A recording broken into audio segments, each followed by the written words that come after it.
minutes in. We're doing great. All right. Welcome to You Cook, I'll Bake, The perfect show for the imperfect chef. I'm Andrea. and I'm Danielle. We'll be your hosts for this wild and crazy ride. And quite possibly the face of some pretty funny future memes. So buckle up, because I have no idea what I'm doing. And I kind of do, but call it boredom from quarantine or a false sense of confidence. We just thought it'd be really fun for us to get together and share with you some of our favorite recipes for our families. Some of you may be already at home watching cooking shows like my family, thinking about what am I going to cook, challenging myself. Some of you may enjoy watching Nailed It just for the laughs and eat out way too frequently. Either way, we know that things are changing, and they possibly are changing for quite some time. So we want to give you something each week to look forward to and something to put a smile on your face, whether it's because the food tastes good or because we failed miserably and you can't stop laughing. There is a possibility of that. A little bit about us. We are sisters-in-law. I am a French teacher, actually, by trade. That's what I do. I love every second of being a teacher, but I also love every second of cooking. It is so much fun. My husband and I absolutely love getting out there, experimenting in the kitchen. I'm kind of inspired by all the traveling that I've done in the past in France and other countries, and so I love to bring that that inspiration home. But myself, however, most of my background is in marketing. I've got 2 little ones. I enjoy cooking, but I enjoy it when I have the time to do it, which is not always the case. Otherwise, I need some quick fix sort of stuff. And to be honest with you, that's kind of how a lot of families are. So today we are actually going to be doing Italian night. It's going to be super fun. I'm going to be making carbonara. It's very, very easy, delicious recipe, a pasta recipe. And What I'm doing is tiramisu. It is more from scratch than I'm used to doing, but I'm excited to give it a try. I'm here for you. I need some support. And we also have to recognize that your tiramisu is going to be a little bit different. Yes, So- my family is gluten-free and lactose-free, so I will be making the ladyfingers from scratch because of that. I will also be using some different sort of heavy cream that is coconut-based, and I have some lactase enzyme that I've added to our mascarpone, if that's how you pronounce it, mascarpone, yes, to make it lactose-free. So it's gonna be good. My family's not gluten-free or lactose-free. The carbonara, however, can be altered a little bit to make it suitable for your family. We're gonna show you how to do that. Yeah. So we look forward to it. It's gonna be a blast. Can't Here wait. we go. Here we go. Let's do this. And like magic, everything is out. We have some gluten-free flour. I honestly bounce back and forth between a couple of different brands. Today we're using the King Arthur. I've got eggs, I've got some sugar, some baking powder. We've got our handy dandy Ziploc bag. I'm going to be using this today instead of piping bags. We have my mixing bowl. We have some pans that we're going to pipe out the ladyfingers on and bake them. We have the spring form board pan. Spring form pan. Just learned about that today, by the way. Haha. It's a thing where it like opens and closes around the sides, it's got right? this. It's really cool. It's got the pan on the bottom, and then it's got this little spring form right here that allows you to open it and then pull the actual pan and make it bigger. It's really cool. I have preheated the oven behind me here to 350 degrees, and we're just gonna get rolling. All right, tell me what I gotta do, because I've never made these before either. This is exciting. I'm gonna start cracking some eggs.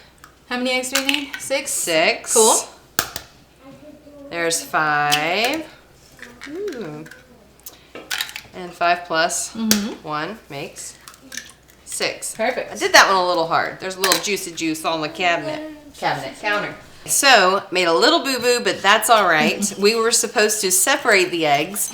I've got my handy-dandy little egg separator here. So all I'm doing is scooping in and pulling out that egg yolk and adding it into a separate bowl because we do need them.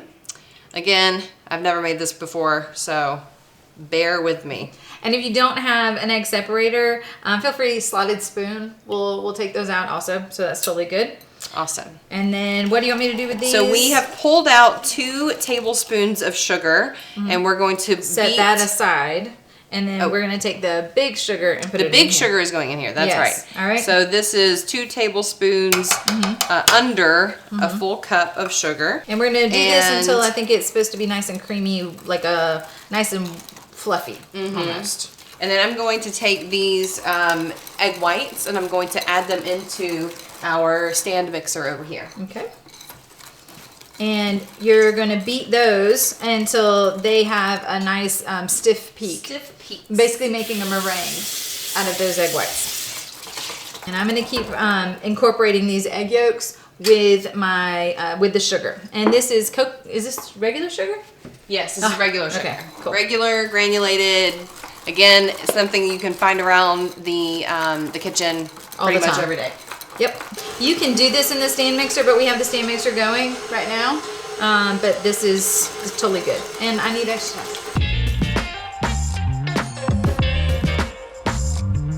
Okay, so we got this going really well right now. We've got our mixer up to high speed because you want that, you want the mixer to be going round and round and round, whipping as much air as possible into those egg whites as to make it as fluffy as possible. If you want to check it out, I'm going to turn it down really quick.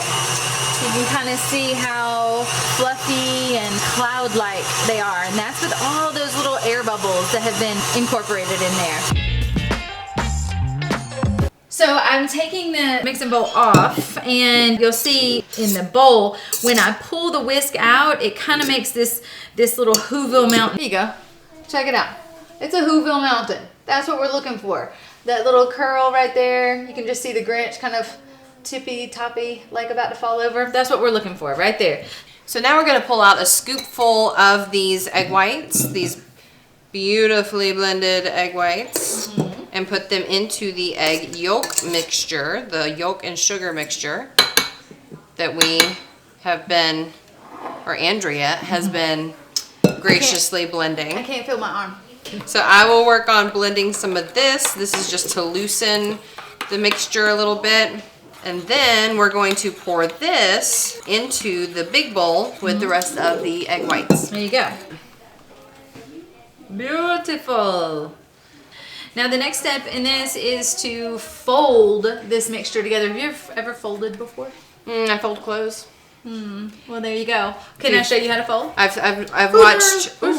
No stirring! No Hands off. stirring! No. Okay, the reason why you don't want to stir is because there are some beautiful air bubbles in this egg whites, okay? And if we stir, all those egg white bubbles are gonna go away. It's like, it's not good, it's gonna flatten out. You want your ladyfingers to be really nice and fluffy. Beautiful. So what we're gonna do is we're gonna fold, and what we do is we start, and you're literally making a fold. You're gonna take your mixture and you're just going to lightly, calmly, chill, fold your spatula over and over and over again. And this takes a little bit of a process, but it's totally worth it. You want to fold the mixture over. So are you like scraping the bowl? Scraping the bowl and then incorporating it back into the center. So we're pulling into the center and then we're bringing it back around. We're stabbing the center of the bowl, bringing the bottom of the bowl over, just like this. Stabbing and bringing over. That is folding. We can fold something different than clothes, which is what we're used to. Although my husband would say I don't do it enough. All right, so stab the center, bring it in, and just kind of rotate. Yeah, just like that. It's perfect. So this is beautifully incorporated. I think it's lovely. You don't find a ton of streaks in there. It's absolutely beautiful. And then we go on to the next step.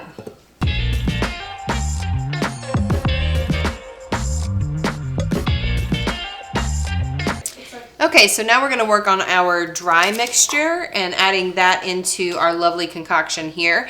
We need 1 tablespoon of, or actually 1 teaspoon or 1 tablespoon? A teaspoon of baking powder. So I did it right. I got 1 teaspoon of baking powder here, and I'm going to add in 1 cup and 1/4, I believe it says, of our gluten-free flour.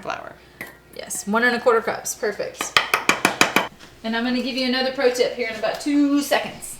Pro tip coming in hot!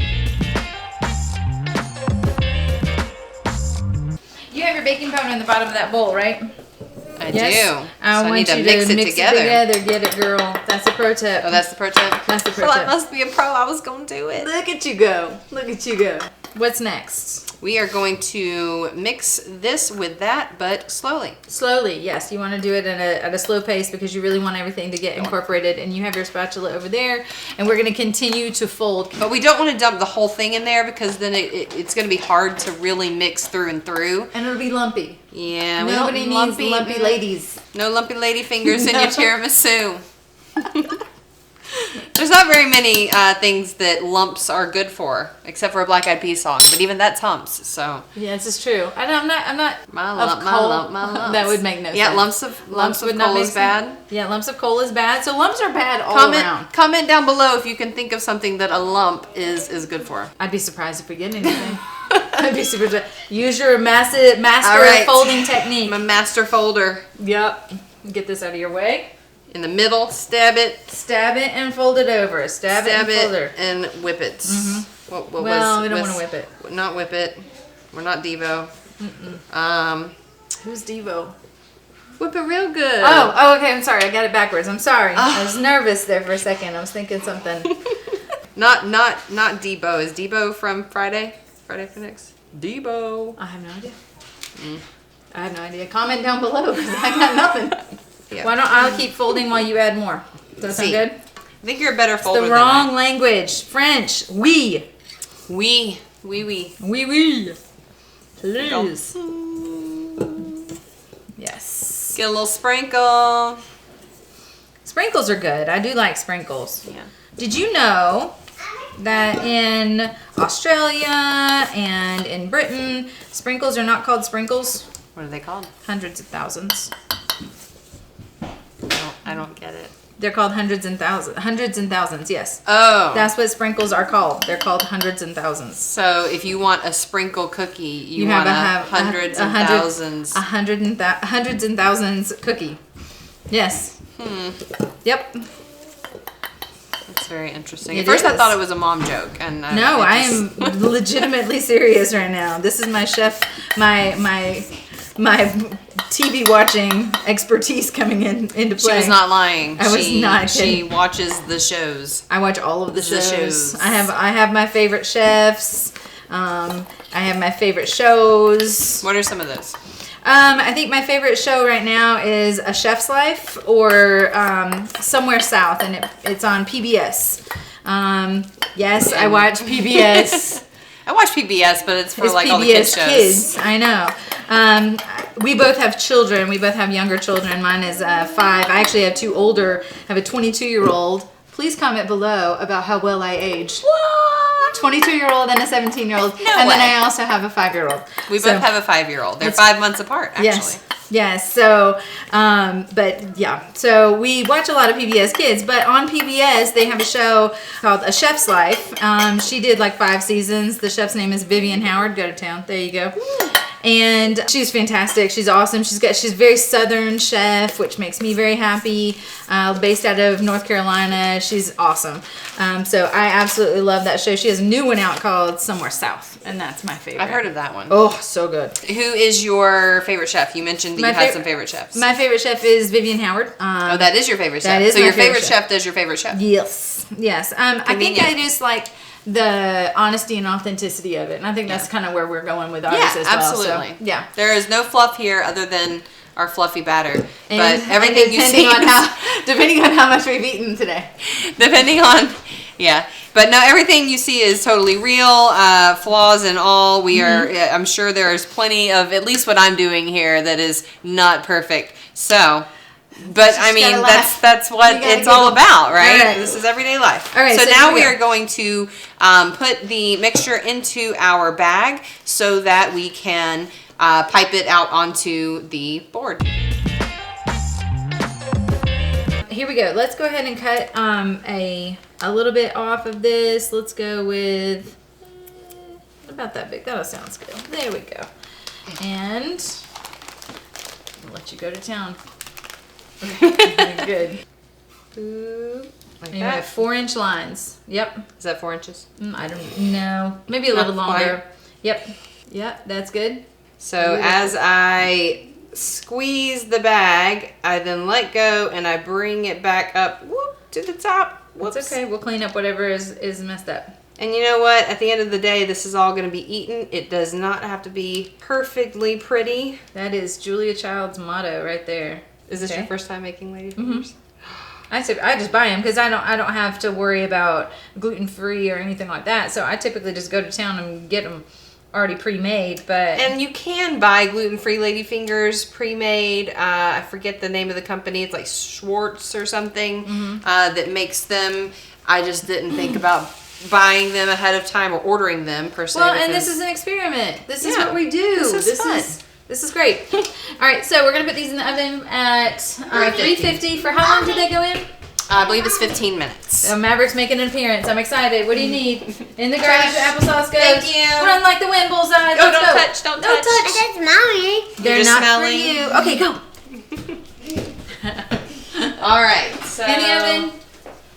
about 350. 15 minutes. 3 pans of that, and once all 3 pans are done, we'll put them in the oven for about 25 minutes. 15 minutes. 15 minutes, I think. 350 for 15 minutes. Yep, 15 and then minutes. we'll show you what they look like when we're done.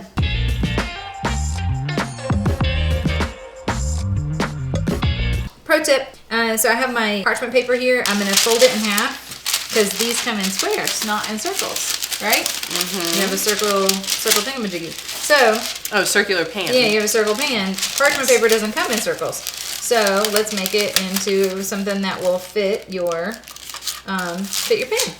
So you folded it in half, and then you kind of are making a triangle. Yep, making basically as if I was trying to make a paper plane. And I'm gonna measure the center of the pan, and then I'm just gonna cut So right along the edge. that's the diameter? This is the radius. The radius. I have a friend at school. Well, she's where a I teacher too, teach. so. Yeah. Well, I don't math.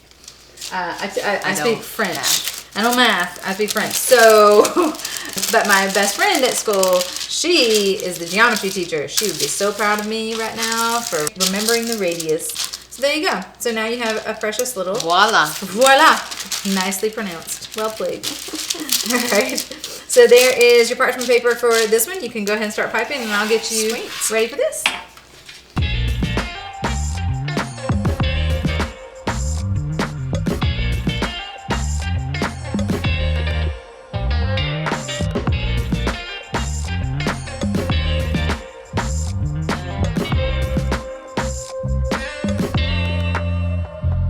Okay, and really quickly before we put them in the oven, we're going to take that 2 tablespoons of sugar, 2 teaspoons, 2 something 2 spoons. 2 tablespoons. Of sugar that we set aside earlier, and we're just going to lightly dust the ladyfingers before we put them into the oven.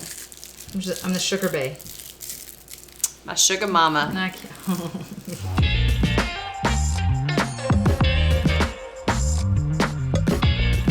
As we wait for the ladyfingers to be done, I'm gonna get my things ready for the carbonara. I'm a big preparer of things, so I like to have everything ready and in its place. And in French cooking, we call that the mise en place. And the mise en place is super, super important to get everything out ready to go. This is what your sous chef does all the time. If you've ever watched Ratatouille, this is how it goes. But I'm gonna get everything ready. So far, what I've done is I've started to grate some Parmesan cheese. And if you wanna do that, that would be great. You're looking for about at least a cup. Although in my world, How finely am I grating? it's the small fine grade. So you were looking for that fine shred. It smells amazing. It's so good. But that's what we're looking for right now. It's just that fine shred, and we're looking for at least a cup. So I'm gonna give this to you, and if you think that we need more, there's really no way to not need more when it comes to carbonara. My ingredients so far are Parmesan cheese, bacon, and eggs, and pasta and garlic. That's literally all that this entails, okay? So I'm gonna go ahead and get my garlic started. And I'm gonna press down on it just to kind of loosen it up a little bit. Get some of these the garlic paper that surrounds garlic cloves that are in here. I'm gonna pull those out. And then in my world, or in my family's world, garlic is like one of those non-negotiables. Like it's one of those things, this is staple. We have garlic in everything. It's so good. It's delicious. It flavors everything beautifully. So I'm going to start with 3 cloves of garlic. Some people might say, good Lord, that's a lot. But really, to be honest with you, it's not. I'm going to take my garlic. I'm going to approach it really quickly. And I'm just going to take the back of my knife. I'm going to take the back of my knife and I'm just going to pop it. And what that does is releases the paper from the garlic clove. And then I'm going to do the same thing I here. have a bigger knife if you want one. Okay, I might go steal it in just a second. And then I'm going to do it again. And I've got all 3 of my garlic cloves taken care of. So what I'm going to do now is I'm going to chop up my garlic. I need it to be somewhat fine and thin. That's plenty of cheese. That's beautiful. What I'm looking for, I'm going to start with like a long slice, and I'm going to turn my clove around, and then I'm going to come back to it and just get a really nice, really fine chop to it, a really fine dice to it. And again, whenever you're chopping something, make sure to use your fingers like this. You want to claw your food just to protect your fingernails and your fingers and things like that, because nobody really wants to taste your finger in their food, because that would be disgusting. Unless, of course, we're making lady fingers. We are. That's pretty funny. So we're going to take this garlic clove, set it off to the side. I want to set it off to the side because I'm not cooking anything just yet. Carbonara goes fast. You don't really need much to it. We're gonna put it off to the side, get all these little mini ingredients ready first, and then once that's done, we'll have everything ready. And it makes it easier as you go along cooking. The next thing I'm gonna do, now that I've got my cheese, I'm going to mess with my bacon. I love bacon, it's delicious, it flavors everything beautifully, but I'm gonna take probably about 1, 2, 3, 4, 5. I'm gonna go with 6 slices of bacon. I know that seems like a lot, but this is the only meat that you have in this actual dish. What I'm gonna do is I'm gonna transfer and take this bacon and turn it into something called lardons. Lardons. Lardons are little mini pieces of bacon. Little teeny tiny little pieces of bacon. Italian chefs would use pancetta for this. And pancetta is the same thing as bacon, it's just not smoked. And you can buy it at the grocery store in the deli counter. So you're cutting it into lardons. Well, that's a good pronunciation. Which down south we call them chunks. That's it. That's exactly right. That's exactly right.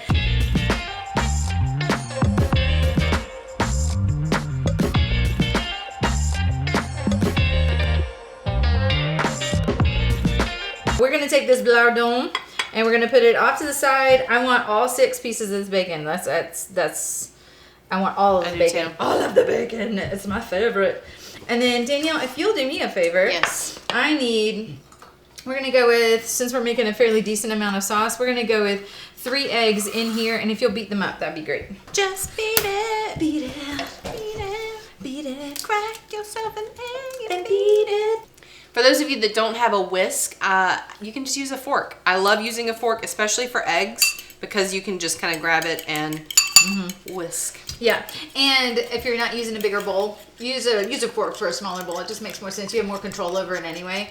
All right, so I've got my garlic, I got my lardon, I got my cheese, I got my eggs. Carbonara the sauce is made from raw eggs. So just understand that. Yes, you will be starting out with raw eggs. I just learned something new. Yes, carbonara has raw eggs in it. Don't freak out, it's all good. And now what I'm gonna do is I've got some curly parsley here. You can use flat leaf parsley or something like that, like an Italian parsley.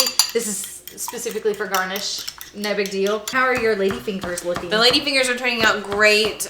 We already had one batch that we pulled out. You may at this point need to check on yours if you have them in the oven. So I think this is it for the carbonara. What my goal is right now is to get the main event going, and that is the pasta. I'm gonna turn on the eye back here to low. I'm just gonna turn it to low just to get that water going, and then I'm gonna turn on my skillet here, and I'm gonna keep this one at let's go with a medium. I don't want my lardon to burn. I don't want them to cook too fast either. So we're gonna take a second. I'm gonna get things kind of set up, and then we're gonna go to town.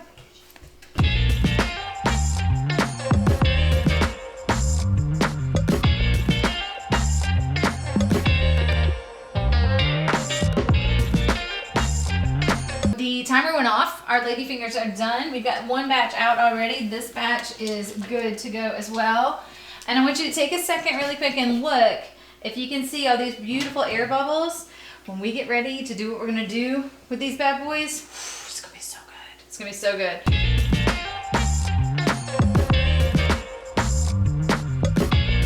Okay, so we are currently mixing on high our heavy whipping cream. This is the Silk dairy-free. It is coconut based. So again, we are lactose free. That's why we are giving this a try. And we are whipping that just like we did earlier with our egg yolks until Egg whites. That's right. Until we see those stiff peaks. Yeah. So that's why it's on high.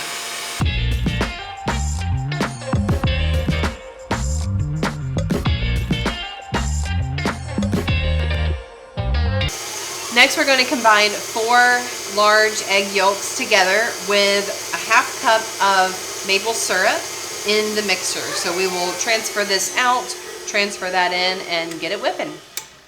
We only have at our house right now. I say our house. It's your house. But we only have one mixer right now. So what I'm doing is I'm transferring the cream that we've whipped, and I'm transferring it into a bowl. We're going to set it aside for a moment. So interesting find. As I mentioned earlier, we are using a dairy-free heavy whipping cream.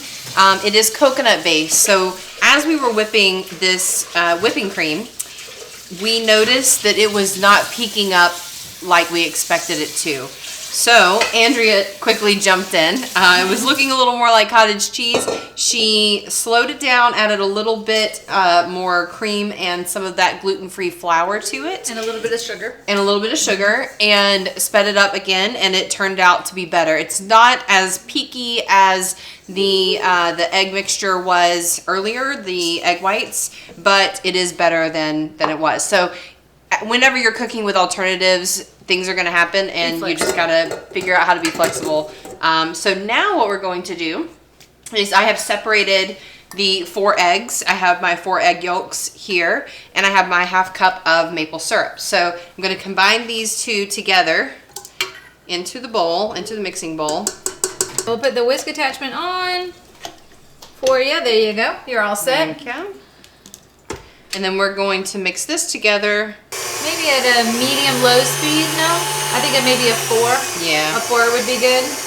The mascarpone, I could not find this in a lactose-free version. It doesn't exist. I don't think it does exist. So what I've done is you can order lactase enzyme drops from Amazon.com. Got here super fast. What these lactase drops do is they pretty much replicate the enzyme that we make naturally. When you add these to food that contains lactose, you have to allow it to set for some time, but then it will break down those lactase sugars that our bodies have a hard time breaking down themselves. We essentially consume more lactose than our body makes in the enzyme naturally. So what I did was I added a few drops of the lactase enzyme into the mascarpone. I blended it really well. I actually did it in a separate bowl, put it back into the container, and let it set overnight. It's been sitting for over 24 hours now to allow that enzyme to break down some of the lactose. And that just makes your babies and your family able to eat it. It makes all of our tummies much happier. There you go. So here's that for you. So I'm going to start just adding this in. And I'm going to do this. I'm going to lower this because you don't want it to splatter back up at you. I love mascarpone so much. It's really, really delicious. It's almost like an extremely finely smoothed out cottage cheese without all the chunkiness and the liquid. Also, it's just it's lovely.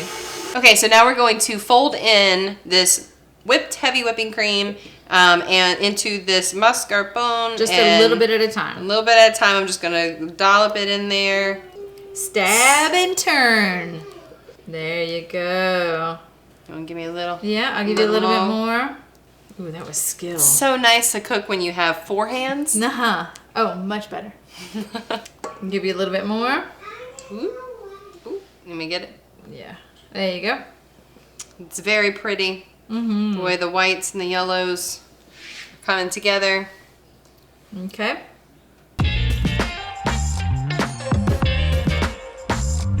Okay, so now we are making our mixture that we're going to dip our ladyfingers in. It's our coffee mixture. So we've got 2 tablespoons of rum. Yes! We are gonna have 2 teaspoons of vanilla extract and 2 tablespoons of cocoa powder. And then we are going to... You have the cutest ever measuring spoons. Thank you. They're so cute. Those aren't nearly as cute as these because they have little hearts. So cute. You're adorable. And some of my other favorites while we're Well, it's show and tell time. Teeny tiny ones. Are my teeny ones because they are a smidgen, a pinch, and a dash. Oh, come on. So if you ever wondered what a smidgen, what a dash, what a pinch is, you actually have measuring spoons for this. Absolutely love that so much. You're so cute. 2 tablespoons of unsweetened cocoa powder. Just as a side note here, we have our springform pan, and what I've done so far is I've got parchment paper, and I have lined both the bottom and the sides with parchment paper. It kind of extends the height of the springform pan. But I first did a layer of butter, and then I put the parchment paper down on it. And I use that same technique for the parchment paper for this as well. And now a coffee mixture would not be a coffee mixture without coffee. This is true. So we have brewed some strong coffee, pour over style. That is what we both drink, is pour over. Yeah. I may or may not have gotten her hooked on pour over. Who's to say? Love it. But It's so good. Would you tell them about our coffee? So we're using coffee. This is Alma Coffee. This is a local roaster here in our area. They are phenomenal. Check them out, myalmacoffee.com. They're on Facebook. They're on Instagram. Cool, family owned. Find them. And this is the We're espresso using their roast. espresso roast today. So even if you don't have Alma, or even if you don't have a local roaster, you need to grab something from the store. Get an espresso roast is preferred for the tiramisu. We have brewed, we're going to do 2 cups, decently strong, and add that into our cocoa, rum, and vanilla mixture. Happiness in a bowl right and there. And again, we're going to be dipping our ladyfingers in this. So you don't want a really wide bowl because then it would be really, really shallow. You want it to be deep enough that you can dip your ladyfingers into it. We are going to now dust the pan, our spring form. Like a spring formal. Spring form. I'm going to let her hold that so that it actually, stays. There you go. That's perfect. All right. So I'm just going to sift. Just tap, tap, tap, tap, tap, tap, tap. All right. So now that we have the outer rim lined up with dipped ladyfingers, we are going to dip some more and line them up on the bottom on top of the cocoa powder that we dusted. And remember, you can break these up at the bottom. They're totally okay to be broken. Yes, break them up so that they fit. We want the full bottom to be covered, is that right? Can they layer on top of each other? Yeah, I think so. This is really the part where you get to kind of be creative. The whole point is to get the bottom of it completely covered so that you don't have any spaces. So we're going to save the rest of these ladyfingers for our middle layer. So now we're going to take the cream. Is that what happens next? Yes. Great. We're going to pour in half of our cream.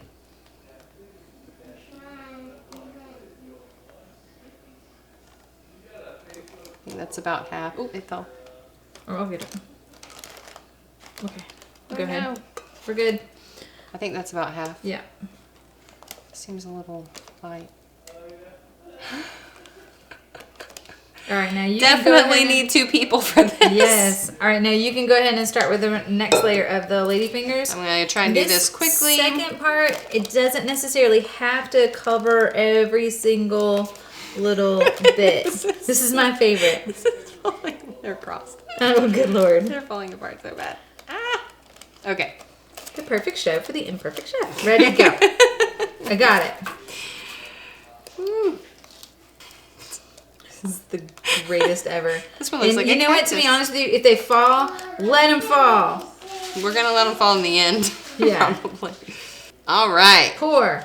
So maybe this is a little more like nailed it. You do cocoa? Yes. Okay, cocoa, and then add the rest of your cream.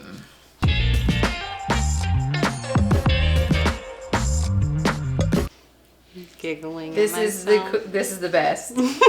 Listen, as long as it tastes good. And the more you do it, the better you'll get at it. Like, for instance, I know next time we should probably make some shorter ladyfingers or some more filling. Yeah. We decided that next time we'll use those lactase enzymes on the heavy cream. On the heavy cream instead of buying a dairy alternative.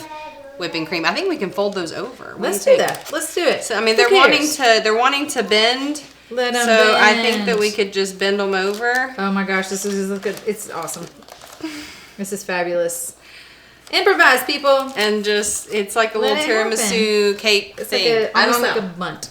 All right, so I'm gonna dust with a little bit more chocolate. And then what do we do with this bad boy? A little bit more cocoa. After we dust it with some more cocoa, we are going to put it in the fridge for about 4 hours. Yep, let it set up. You can let it set longer than 4 hours, but it should be a minimum of 4 hours. And there you go. There you have it.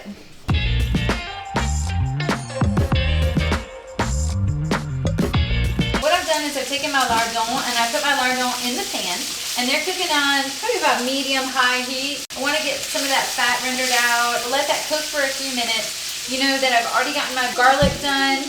I've already gotten my parsley done. I've already gotten my eggs beat.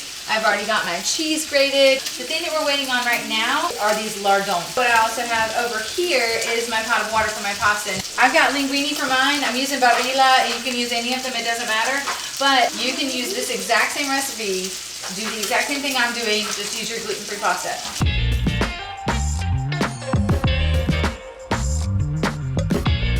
Now I'm gonna move over here. Danielle, you're gonna make sure that that bacon doesn't burn, that those lardons don't get too caramelized on the bottom. I am not adding my garlic yet. If you add your garlic right now, the sugars in the garlic are gonna make the garlic burn. Unfun. That's not good at all. So we don't have our garlic in there yet. That's gonna be like a last minute addition, okay? What I am gonna do is take my eggs that I've beaten here. You've seen my eggs, and I'm adding all of this cheese, almost all of it. I'm gonna leave a little to sprinkle on top. Now, I'm doing this because this is actually my sauce. Once my pasta gets finished and everything, I'm actually adding these eggs with cheese and all straight into the hot pasta. And yes, like I said, it is raw egg, but the hot pasta cooks the egg. So you're in the clear, Danielle. There you go. How's my bacon looking? Don't worry about the bottoms. The bottoms are good. If the bottom gets kind of caramelized on the bottom, that's okay. That's the flavor. It's all good. This is the cheese that I've reserved for the top of my pasta. And then in just a minute, let's get that all flattened out. And as this bacon cooks, we'll be back to make sure that you can see what the final product looks like, okay?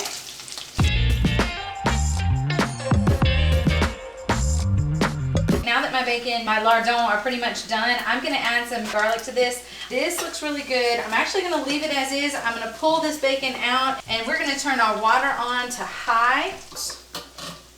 Get all that lovely garlic out of there, and we will be ready to assemble our dish. Now that the water is going, I want to make sure to salt my water. This is the one and only opportunity that you have to season your pasta. You can season this, the actual sauce itself, do whatever you want to there, but seasoning the pasta comes in the water. So we're going to take 2 large pinches of salt and put that straight into the water. Let the water come to a boil. We'll add our pasta, and then we'll go from there.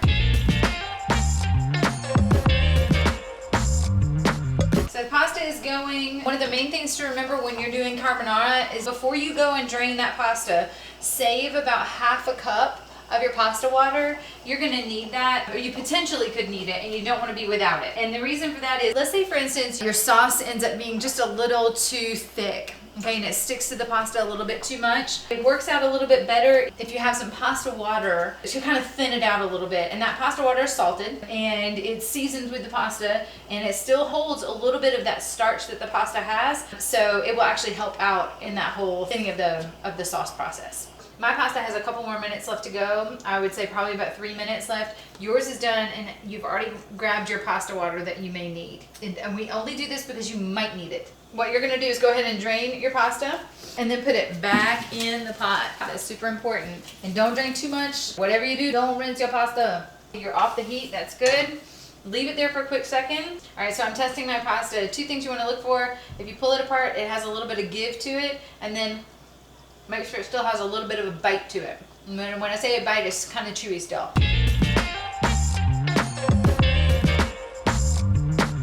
And I'm gonna pour mine back into the pot. Now, here's what I want you to do. Grab some of that bacon, sprinkle some bacon into your pasta, pour your egg mixture over your pasta, and then stir your pasta. Now, I know it sounds weird to put raw eggs on pasta. The pasta is hot. It will cook. And then just stir. And this is where that reserved pasta water might come in handy. Get in there, get angry with it. Just stir it up. I'm gonna add a little bit more cheese to yours. Keep stirring. I'm gonna put a little bit of salt and a little bit of pepper, a pinch of each, and then go to town. Just keep stirring it. Yours looks great. Now at this point, the eggs are cooked. I love how this looks. You can see how it's kind of glistening. You can see the strands of the cheese moving around, but I kind of want it a little bit creamier. Two things you can do. Add a little bit of your pasta water. Again, that pasta water is already salted.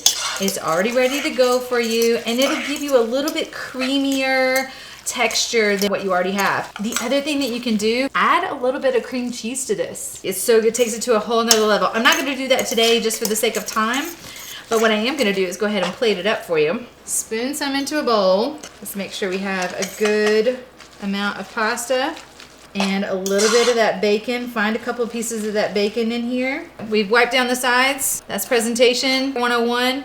Sprinkle with a little Parmesan cheese, a little bit of parsley. Hang on, let me get down here to your level. If you wanted to be the most dope of all cooks, like the Mac Daddy of all cooks, grab your lovely eggs, okay? Grab an egg, separate the egg from the egg yolk, and put the egg yolk right in the center.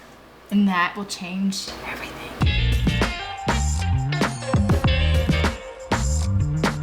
All right, you ready to taste yours? Sure. All right, here we go.